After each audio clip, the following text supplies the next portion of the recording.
Bonjour Karen et bonjour à toutes et à tous. On est là pour parler de Food Hotel Tech qui va se dérouler les mardis 9 et mercredi 10 novembre à Paris Event Center. Euh, le monde du digital et de la food tech sera réuni à nouveau après des mois de pandémie et de report. Alors justement, le rendez-vous est donné aux professionnels des CHR à Paris, au Paris Event Center. Pour nous expliquer toute la pertinence de votre visite, qui de mieux que Karen Serfati, la fondatrice du salon Food Hotel Tech, pour répondre à nos interrogations qui sont nombreuses, puisque depuis toujours, la restauration rapide a particulièrement lié son avenir à celui de la technologie. Bonjour Karen, comment allez-vous? Ça fait plaisir Bon, de se revoir. bonjour Pascal, merci beaucoup de m'inviter. Vous venez de clôturer Food Hotel Tech Nice. Quel bilan vous tirez de cette période pandémique que l'on a connue et qui n'est pas encore totalement terminée? Je vous laisse la parole, Karen. Alors, donc merci. Donc Food Hotel Nice, Food Hotel Tech Nice, c'est un salon qui s'est passé plutôt bien dans des conditions quand même un peu spéciales avec l'alerte orange et la grève des transports et des écoles. Mais on a eu des visiteurs intéressés, motivés pour venir, c'est-à-dire à quel point aujourd'hui l'innovation technologique et digitale est devenue indispensable pour exploiter un commerce dans l'hôtellerie et dans la restauration. Je crois que cette année et demie, presque 2 ans de Covid, a vraiment bouleversé et changé les comportements du consommateur. C'est de là que tout vient, c'est de là qui vient cette révolution. Le comportement du consommateur a C'est été lui qui décide aussi de pouvoir s'approprier ces nouveaux usages et les outils digitaux, hein, on est bien d'accord, bien sûr. Exactement. Mais il les a utilisés pendant 1 an et demi et il ne va plus les lâcher car ils sont très pratiques. C'est un vrai gain de temps et il a beaucoup plus de connaissances grâce aux avis, grâce aux recherches qu'il fait sur le web. Et en 2 clics, il a toutes les informations nécessaires et avec un troisième clic, il peut acheter ce qu'il veut. Donc, les changements sont bien là et c'est seulement les commerces qui ont pris le pas de ce changement qui vivent aujourd'hui. On dit même enfin, c'était la FEVAD qui disait cela, que le e-commerce et la digitalisation des services ont eu un véritable rôle social dans notre société. Ce qui est un peu antinomique avec le digital, qui lui est très virtuel et basé sur des relations qui ne sont pas forcément liées à l'humain, mais finalement, pour se protéger et pour protéger les autres, les consommateurs ont même complètement investi cette nouvelle donnée et vont le garder dans leur usage au quotidien. Absolument. À Food Hotel Tech, on croit sur ce changement depuis 2017. On parle de la data. Les premières conférences sur la data dans l'hôtellerie et la restauration datent de novembre 2017. Au départ, les gens étaient un peu surpris. Qu'est-ce qu'on va faire bien de toutes ces informations? Aujourd'hui, je crois que tout le monde a conscience que c'est une donnée très importante qui est de plus en plus riche et utilisable pour pouvoir satisfaire au mieux le consommateur et en même temps aussi pour pouvoir fidéliser son employé. Donc, voilà la raison pour laquelle nous sommes vraiment là-dedans et on aide les hôteliers et restaurateurs à découvrir toutes ces solutions qui sont très larges. Vous avez 250 exposants et les 250 ont à peu près 250 solutions différentes sur ce sujet parce que le client a évolué énormément dans son comportement. Comme la FEVAD l'a dit, effectivement, on a de plus en plus l'instinct à acheter en ligne et faire du click and collect dans la restauration. Le comportement a changé aussi dans notre travail. On fait de plus en plus de télétravail et du coup, notre manière de consommer, même géographiquement, on s'est distribué autrement. Et Ce qui voilà, n'est pas forcément bon pour le business quand on est un commerce food, par exemple. c'est vrai, il reste encore pénalisé. Moi, je reste persuadée que les choses vont se réajuster. Je crois que c'est quand même une inquiétude énorme pour tous nos amis restaurateurs et hôteliers, parce qu'on sait que les voyages n'ont absolument pas repris comme avant, ni côté business, ni côté tourisme. Et pour la restauration, parce que quand on considère qu'aujourd'hui, les gens restent en moyenne 2 jours par semaine travailler à la maison, c'est quand même un vrai impact sur le chiffre d'affaires d'un restaurant.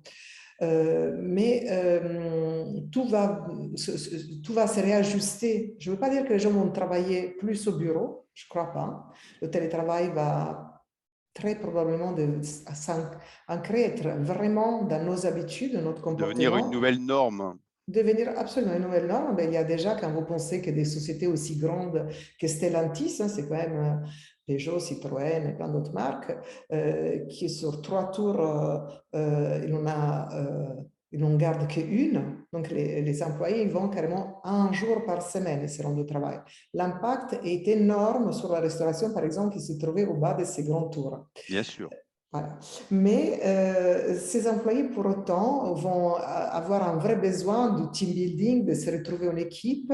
Et je suis persuadée que dans les mois à venir, on aura d'autres comportements et donc des besoins de faire des congrès pour réunir son équipe et d'aller au restaurant en équipe plus souvent. Donc, je pense que les choses vont se réadapter dans les mois à venir. Une nouvelle normalité. Ouais. Voilà. Justement, au salon Food Hotel Tech Nice, vous avez dû rencontrer beaucoup de restaurateurs, beaucoup d'hôteliers. Dans quel état d'esprit sont-ils aujourd'hui? Quelles sont leurs attentes? Quels sont leurs besoins vis-à-vis du digital? Alors, l'état d'esprit est assez sur l'attente. Je crois qu'il y a quand même des comportements différents. Il y a des hôteliers, des restaurateurs qui sont très proactifs. Hein. Ils veulent dévancer l'avenir. Je pense que c'est eux qui ont raison d'ailleurs. Et donc, ils sont à l'avant-garde et sont les early adopters de toutes ces innovations. Aujourd'hui, il y en a plein. On voit les boards à contact, il y a les robots. Tous ces outils, vous allez les voir au salon. À Food Hotel Tech Paris, vous allez voir les robots qui se promènent dans les couloirs, qui vont vous aider, par exemple, à accompagner le serveur avec les assiettes. Et vous allez voir les bornes à contact, donc reconnaissance faciale pour pouvoir payer ou commander tout simplement votre repas. Donc, toutes ces innovations-là, c'est ces innovations qui sont adoptées par les restaurateurs ou les hôteliers qui sont vraiment, qui se disent, voilà, le monde avance, demain on aura un autre équilibre et je vais être prêt au rendez-vous. Il faut dire qu'avec le manque de personnel qui subissent aujourd'hui la restauration et l'hôtellerie, qui est vraiment cruellement fort, ces Ah bah, il y a outils... une vraie pénurie qui pénalise quand même énormément la profession. Et il y a un vrai besoin de revaloriser effectivement nos métiers et notre filière, bien sûr. Exactement, et je crois, donc, à Food Hotel Tech Paris, on aura plusieurs conférences sur ces sujets, qui sont des sujets forts, Pardon. des sujets forts et importants. Le recrutement et la fidélisation des employés est le sujet majeur aujourd'hui. À côté de ces sujets, donc, on a des solutions digitales qui vont permettre les hôteliers et les restaurateurs de trouver leur personnel autrement. Mais il y a aussi des solutions qui vont aider toujours l'hôtelier et le restaurateur à faciliter le travail du personnel qui est déjà en place. Par exemple, les bornes sans contact, c'est la prise de commande en direct, aider des serveurs à servir une table en allant une seule fois grâce à l'aide du robot qui amène les assiettes avec lui. Donc, il y en a d'autres solutions. Le paiement sans contact, c'est-à-dire qu'une fois que vous allez terminer votre repas, vous allez retrouver votre addition sur la table avec un QR code, vous scannez, vous payez, vous pouvez partager l'addition avec les autres convives et quitter la table. Donc, il y a plein d'outils qui aujourd'hui vraiment changent notre manière de consommer sur place. Mais on a aussi, comme on est multicanal aussi dans la restauration, on a toutes les solutions des click and collect. On sait très bien aujourd'hui qu'on commande à n'importe quelle heure de la journée, on veut ou aller le chercher sur place, ou aller on le retrouver, peu importe où on est. Donc, toutes ces solutions-là, on en parle, on les fait découvrir et on peut les adopter à Food Hotel Tech. Donc en résumé, les restaurateurs, les hôteliers sont en pleine transformation digitale par la force des choses, parce que le consommateur les a poussés, on est d'accord. Absolument. Bon, moi, je dirais, le consommateur les a poussés, le gouvernement nous a, à nous tous, fortement aidés euh, à prendre conscience, parce qu'il y avait vraiment de l'aide pour nous digitaliser. C'était pas juste de l'aide pour le manque de gains de chiffre d'affaires.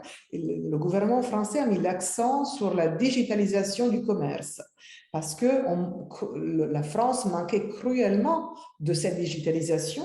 Et je crois que ce conseil est arrivé à plusieurs oreilles dans l'hospitality, dans l'hôtellerie et la restauration française. Et ensuite, je pense qu'il faut aussi motiver le personnel qui travaille chez nous, les employés, que eux en général sont jeunes, sont déjà digitalisés, ils adopteraient facilement et vite ces innovations qui vont tout simplement leur faciliter la vie et les laisser vraiment... Et progresser aussi en même temps, grâce au digital, bien sûr. Absolument, progresser, avoir un travail... Augmenter leurs compétences. Absolument, absolument. Ouais. Justement, les exposants pendant cette période de pandémie n'ont pas chômé. Dans quel état d'esprit se trouve-t-il à l'ouverture de ce salon Food Hotel Tech? Alors, je suis vraiment surprise par la résilience de nos exposants qui ont beaucoup travaillé pendant cette année et demie. Toutes les solutions, je dirais vraiment toutes, elles se sont développées. On parle du digital, donc il y a des mises à jour constantes avec des nouvelles applications. Et ça, toutes ces solutions, elles seront exposées au salon. Les gens, même si ont déjà acheté certaines solutions, ils peuvent voir les derniers détails qui vont permettre d'exploiter mieux ces solutions-là. Mais on en a aussi d'autres, par exemple les robots qui vont se promener. Je ne suis pas sûre que beaucoup de Français ont déjà vu ces solutions vraiment sur place. Ça, elles seront présentes au salon. Et aussi les bornes sans contact avec cette solution visuelle. Je ne suis pas sûre que beaucoup ont déjà eu l'occasion de les tester. Il y a plein d'autres solutions des exposants. L'oil management a fait des grands pas. Donc, on a un management beaucoup plus intelligent que vous pouvez découvrir au salon. Et même prédictif, justement. Hein, le yield management, c'est d'adapter la bonne offre, notamment en hôtellerie, au bon moment et au bon endroit, de manière à remplir et à avoir un taux d'occupation le plus élevé. Enfin, je dis ça pour ceux qui ne connaîtraient pas cette méthode, mais ça peut aussi s'appliquer en restauration quand on a effectivement des baisses d'activité ou des périodes où on sait, comme le mois de septembre par exemple, qui est toujours un très mauvais mois pour la restauration, comment doper son chiffre d'affaires et le booster grâce à la pratique du yield. Oui, effectivement. C'est ça. Et vous pouvez aussi rajouter à tout ça aussi quel est quelle est la dynamique que vous voulez choisir? Est-ce que vous voulez être très agressif sur le marché ou plutôt défensif? Donc aujourd'hui, il y a un algorithme que vous pouvez ajuster en fonction de la politique commerciale que vous voulez avoir. Mais en plus, pour la restauration, il y a des sociétés qui vont vous permettre d'organiser les prises de commandes par les différents Deliveroo, Uber Eats, et dans une seule plateforme. Donc, un exemple, c'est Deliverect qui regroupe tout le monde ensemble. C'est ce qu'on a dans l'hôtellerie depuis des années. Aujourd'hui, on commence à l'avoir dans la restauration. Donc, ça, on n'a pas besoin d'avoir 5 iPads sur la table pour réceptionner les commandes. Elles peuvent être sur une seule plateforme. Donc, il y a plein d'outils qui sont très pratiques pour la gestion au quotidien d'un commerce, que ce soit dans l'hôtellerie ou de la restauration. Et ça facilite énormément en plus la gestion pour le propriétaire ou le directeur de cette Oui, activité. pour prévoir ses flux, pour prévoir ses équipes, ses matières premières, etc. Enfin, tout est lié, hein, effectivement. Aujourd'hui, on assiste de plus en plus, et ce que veulent aussi les restaurateurs, ce sont des solutions digitales qui se communiquent entre elles de manière à pouvoir bâtir des plans de trésorerie plus rapides, des plans de communication adaptés justement à ces flux que l'on peut connaître dans notre secteur. Ouais, absolument. Exactement. Mais il faut aussi se dire qu'aujourd'hui, la restauration et l'hôtellerie sont sur l'œil sont en tout cas sont regardés de près par beaucoup de fonds d'investissement qui ont déjà acheté différentes sociétés et qui recherchent vraiment une rentabilité de plus en plus intéressante et qui sont très attentifs aux innovations technologiques et digitales, qui les voient et qui les adoptent. Parce qu'ils ont une vision très large et à moyen long terme. Donc, ces sociétés, certaines d'entre elles sont déjà bien équipées. Et il faut que tous les autres, pour ne pas perdre des parts de marché, viennent au salon pour les découvrir et les adopter. Justement, la prochaine question, on était auparavant sur des restaurateurs, des hôteliers sceptiques, plutôt conservateurs, qui regardaient la digitalisation de la restauration avec un certain conservatisme, on va dire. Quel va être un peu l'avenir de la food tech justement et de la techno dans notre secteur des CHR, d'après vous? Alors, si il y a encore avant la Covid, les gens pouvaient penser, certains, heureusement que ce n'était pas tout le monde, mais pouvaient penser que ces innovations étaient des gadgets.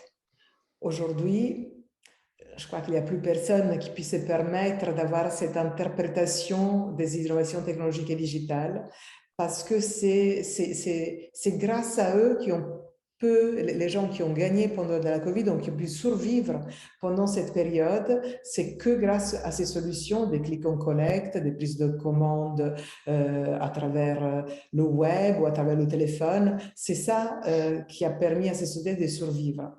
Je vais Et rappeler juste un chiffre, si vous permettez, oui, Karen. Avant la crise, seulement 17% des chaînes de restauration avaient adopté la commande en ligne. Après la crise, c'est quand même 85%. Donc, on voit bien que ça a été un véritable catalyseur. Donc, au-delà de la commande en ligne, qui est un fait, hein, bien sûr, et qui demande effectivement déjà beaucoup d'implications, aujourd'hui et demain, quel est l'avenir en fait de tout cela derrière? Est-ce que la data va être importante dans ce secteur et comment la maîtriser en fait? alors, je crois qu'il n'y a pas beaucoup de monde qui se pose la question est-ce que ça va être important? Parce que en tout cas, ça veut dire ne pas lire suffisamment les journaux. Aujourd'hui, on ne peut plus se poser la question. On voit très bien comme l'hôtellerie qui est passée par là il y a quelques années, qui a perdu hein, la main sur La la maîtrise, maîtrise. bien sûr. Hein. Et ça veut dire avoir perdu beaucoup d'argent. Aujourd'hui, la restauration, regarde de très près ce qui s'est passé dans l'hôtellerie pour ne pas perdre, en tout cas, autant la main.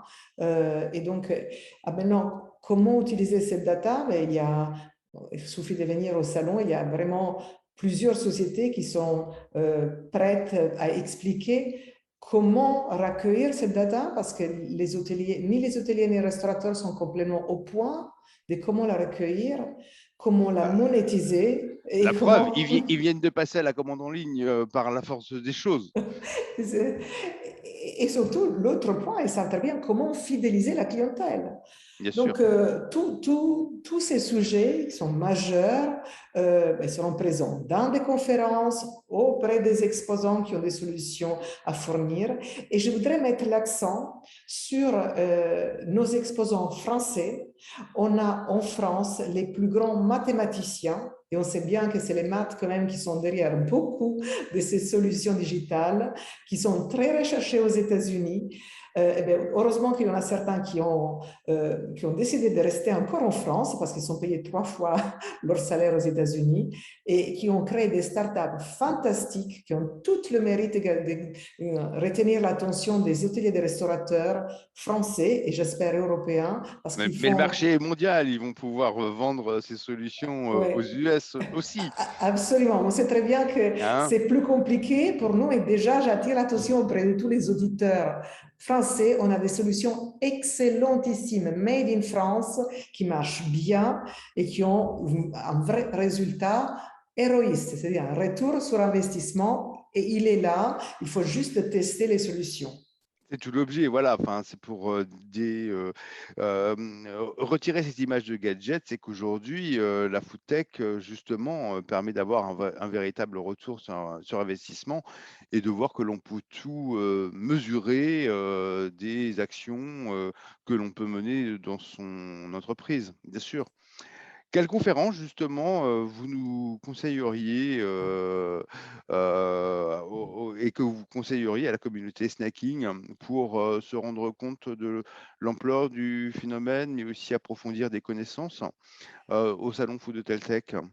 Alors, cette année, on a le plaisir d'accueillir des stars aussi au salon. Donc, il y a Victor Luger, qui est le cofondateur de Big Mama, qui va ouvrir Oui, le salon et qu'on qui est connaît bien dans aussi, nos rubriques, voilà, effectivement.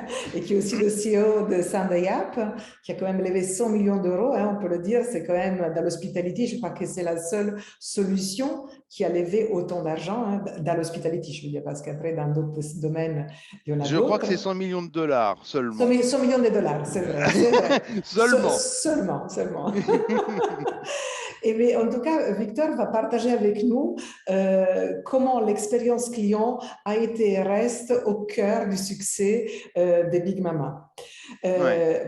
Mais on va recevoir Facebook qui va venir nous parler de comment ça évolue chez eux et Qui est un comment peu sous la tourmente, dans la tourmente actuellement, hein, mais bon. fortement, mais il le mérite. Hein, mais je pense que quand même c'est un canal de communication, d'être en contact avec ses clients. On ne peut pas faire sans hein, Facebook aujourd'hui, que ce soit dans l'hôtellerie ou dans la restauration. Et donc, Facebook viendra expliquer aux hôteliers et aux restaurateurs comment tirer meilleure partie de cet outil. TripAdvisor sera là. On sait que les avis, bon, ils sont quand même le nerf de la guerre. Quand on choisit un hôtel ou un restaurant, on regarde les avis des autres. Mais on parlera aussi de Snapchat, TikTok, Insta, hein, tous les outils qui aujourd'hui on utilise constamment et on les utilise aussi pour faire nos recherches sur où est-ce que je vais manger, où est-ce que je vais dormir. On va parler évidemment du recrutement, qui est un sujet majeur toujours, de la data à tous les étages. Il y aura un sang léger de Serfi avec Xavier Ochin et Edgar Sweet qui vont nous parler de la data, qui vont la rendre très simple pour tous nos visiteurs. Voilà, il y en a encore plein d'autres des conférences, mais Après, c'est en fonction des besoins. France Snacking sera présent et animera également une Mais la plus conférence. importante des Oui, conférences, mais ça, bien sûr. je vous laisse à vous, Pascal, le Et, plaisir de l'annoncer, et parce que on c'est la... parlera social selling, justement, et comment la présence sur les réseaux sociaux, quand on est un restaurant ou un hôtel, en fait, peut t'aider à la vente, hein, et comment le e-commerce est installé sur ces plateformes sociales. Donc, on sera en compagnie d'Edouard Rousgui de Emblem, qui a monté également des Dark Kitchen, mais également Pokawa, mais aussi des hôteliers, des agences spécialisées pour les CHR qui seront présentes pour en discuter. Et quelque part, l'objectif, c'est de devenir une love brand, et d'être et de retirer du business depuis ces plateformes sociales qui sont aujourd'hui des réseaux d'influence très importants quand on veut faire du business dans notre métier. Voilà. Euh, un dernier mot pour conclure, Karen? Ben, et Pascal, à part le plaisir de notre partenariat avec France Snacking, qui est effectivement avec la conférence que vous allez animer et que je conseille fortement parce que on est dans le cœur de la problématique, le social selling, les dark kitchen, c'est vraiment quand on parle de omnicanalité, c'est aussi par là que ça se passe. Oui, c'est On, avant tout ça, l'omnicanalité, hein, effectivement, hein. eh oui, c'est un sujet majeur. On n'a pas forcément parlé tout à l'heure dans l'interview, mais je crois que il y en a, elles s'ouvrent vraiment dans tous les coins de la France. Elles vont s'ouvrir de plus en plus. C'est un moyen pour gagner beaucoup plus d'argent pour nos restaurateurs et c'est important pour eux de prendre conscience de comment ils peuvent développer leur business grâce à ces dark kitchen. Donc, je conseille vraiment à toutes les personnes qui nous écoutent voilà, s'ils ne sont pas tout à fait conscients de cette possibilité, donc de venir écouter la conférence. Et après, bon, j'invite tous nos écouteurs à venir visiter le salon qui va avoir lieu le 9 et le 10 novembre au Paris Event Center. Ça va être depuis 1 an et demi qu'on ne voit pas nos visiteurs. Et je pense qu'ils nous attendent, ils nous envoient beaucoup de mails pour avoir des informations et nous, on sera ravis de les accueillir tous à bras ouverts avec la convivialité habituelle de Food Hotel Tech. Merci Et Pascal. puis France Snacking vous offre aussi votre invitation, hein, donc que vous allez retrouver également dans nos rubriques et dans l'article qui va être publié. Voilà, venez nombreux. Posez-nous des questions également sur notre blog, sur celui de Food Hotel Tech. Enfin, c'est le moment effectivement de poser des questions avant la tenue du salon. Le programme n'est pas totalement figé et on peut les insérer dans les différentes conférences qui vont avoir lieu. Je pense que c'est important. Merci Karen. Préparez bien cette 4e édition avec grand plaisir. On vous retrouvera sur le salon. Et à très très vite. Voilà. Merci. Merci beaucoup. Merci à vous tous et à toutes. Au revoir.